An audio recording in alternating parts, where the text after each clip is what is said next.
ಖಾಸಗಿ ಶಿಕ್ಷಣ ಸಂಸ್ಥೆಗಳ ಶುಲ್ಕ ಏರಿಕೆಗೆ ಕಡಿವಾಣ ಹಾಕಿ. ಖಾಸಗಿ ಶಿಕ್ಷಣ ಸಂಸ್ಥೆಗಳ ಶುಲ್ಕ ಏರಿಕೆ ಖಂಡಿಸಿ ರೈತರು ಹೊಳಲ್ಕೆರೆಯಲ್ಲಿ ಪ್ರತಿಭಟನೆ ನಡೆಸಿ ತಹಶೀಲ್ದಾರ್ಗೆ ಮನವಿ ನೀಡಿದರು.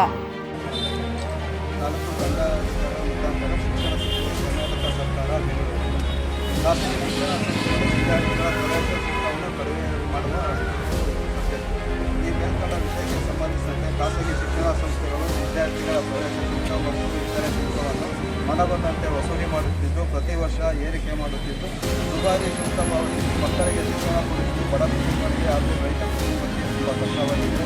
ಅದರಲ್ಲೂ ಈ ವರ್ಷ 2020-2021 ರಾಜ್ಯಾದ್ಯಂತ ಭೀಕರ ಬರಗಾಲ ಆವರಿಸಿ ಜೀವನ ನಡೆಸಲು ತುಂಬ ಕಷ್ಟ ಆಗಿದೆ.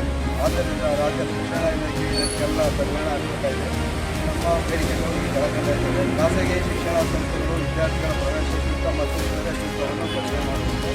ಎಲ್ಲ ಅನುದಾನಿತ ಶಾಲೆಗಳ, ಖಾಸಗಿ ಅನುದಾನ ರಹಿತ ಶಾಲೆಗಳ ಮತ್ತು ಖಾಸಗಿ ಶಾಲೆಗಳ ನಾಮಫಲಕಗಳು ವಿದ್ಯಾರ್ಥಿಗಳು ಎಲ್ಲ ತರಹದ ಶುಲ್ಕವನ್ನು ಸಾರ್ವಜನಿಕವಾಗಿ ನೋಂದಿಸುವುದಕ್ಕೆ ಸರ್ಕಾರಿ ಉದ್ಯೋಗದಲ್ಲಿರುವ ಎಲ್ಲ ಸರ್ಕಾರಿ ಉದ್ಯೋಗ ತಮ್ಮ ಮಕ್ಕಳನ್ನು ಸರ್ಕಾರಿ ಶಾಲೆಗೆ 1ರಿಂದ 10ನೇ ತರಗತಿ ಕೆಲಸ ಮಾಡುತ್ತಿದ್ದು, ಇನ್ನೊಂದು ರೈತ ನಿಧಿ ವಿದ್ಯಾನಿಧಿ ಯೋಜನೆಯನ್ನು ಸರ್ಕಾರ ಬ್ಯಾನ್ ಮಾಡಿದ್ದು, ಆ ವಿದ್ಯಾನಿಧಿಯನ್ನು ಮೊದಲು ಜಾರಿಗೆ ತರಬೇಕು ಇದರ ಮುಖಾಂತರ